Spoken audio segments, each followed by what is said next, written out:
Then hum gently on a notice the vibration in the lips and the face. You probably speak from the throat without realizing it. Now, most people do. It feels normal until your throat gets tight, your voice sounds strained, or someone says, "Sorry, can you repeat that?" Here's the first thing that most people don't know. We don't actually speak from the throat in the way people think. Yes, phonation happens in the larynx, and the vocal folds sit inside the larynx, suspended in an airway. And when air passes through them, they vibrate. Zzz, that vibration is the source of your sound. Researchers like Ingo Tietz describe phonation as the interaction between airflow from the lungs and the vocal folds. It's not the squeezing action, it's actually an aerodynamic event. Air pressure builds below the folds, what we call subglottal pressure, and that pressure sets them into vibration mode. Now, the sound is then shaped and amplified by the vocal tract, which includes the pharynx, right at the back of the larynx here, the mouth and the nasal passages or cavities here. So yes, the larynx is involved, but it's not meant to carry the load, and that's where the problem starts. If you increase what we call vocal load, meaning how long you speak, how loudly you speak, or how much effort you use, the laryngeal muscles can start to compensate. Studies in occupational voice use show that increased vocal load is associated with greater laryngeal muscle tension and perceived throat tightness. You feel it as strain, fatigue, or that stuck sensation. Your throat starts trying to do the job of the breath. And this is where things go wrong. When the respiratory system does not provide steady, appropriate subglottal pressure, the larynx tries to stabilize sound by squeezing. It is trying to help, but the more it squeezes, the less efficient the vibration becomes. So you use more effort, you get less sound, and you feel tighter. Now here's the shift. Your throat is not the engine, it's the valve. The real engine is the coordination system of the breath and the resistance. When the abdominal wall provides gentle, steady resistance to the outgoing air, subglottal pressure becomes stable.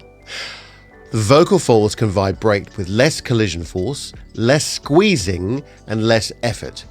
Tietz's work on efficient phonation shows that balanced airflow and pressure reduce phonatory threshold pressure, meaning it takes less effort to start and sustain sound. Now then something really interesting happens.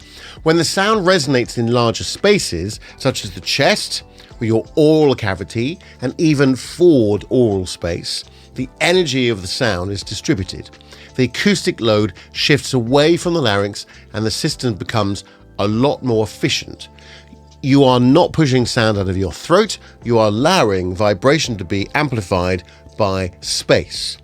Think about the difference between whispering loudly and speaking clearly with depth. Whispering loudly feels tight, clear resonant speech feels supported. The difference is not volume, it's resistance and resonance. So if your throat keeps taking over, it's usually because you are under supporting the breath, you're overdriving volume without stable subglottal pressure, you are allowing resonance to develop in the vocal tract, and the fix is not to relax your throat. That rarely works. The fix is to give the system something better to rely on. Here's a really simple exercise you can try. Place one hand lightly on your lower abdomen. Speak a sentence and feel for a gentle onward resistance as you talk.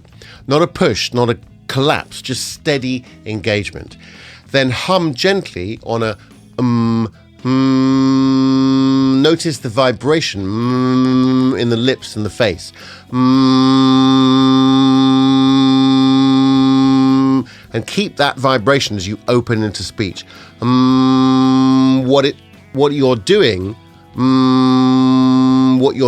is redistributing the work. The breath provides pressure, the vocal folds vibrate, the vocal tract resonates, and the throat stops gripping. When you get this right, the tightness reduces, the sound carries further, and people stop asking you to repeat yourself.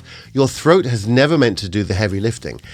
It just steps in because nothing else was. If you want to know whether your voice is throat-driven or properly supported, I've created a short diagnostic quiz. that will show you exactly where the tension is coming from and what to work on next. Because when the load is shared properly, your voice stops feeling like work. Speak soon.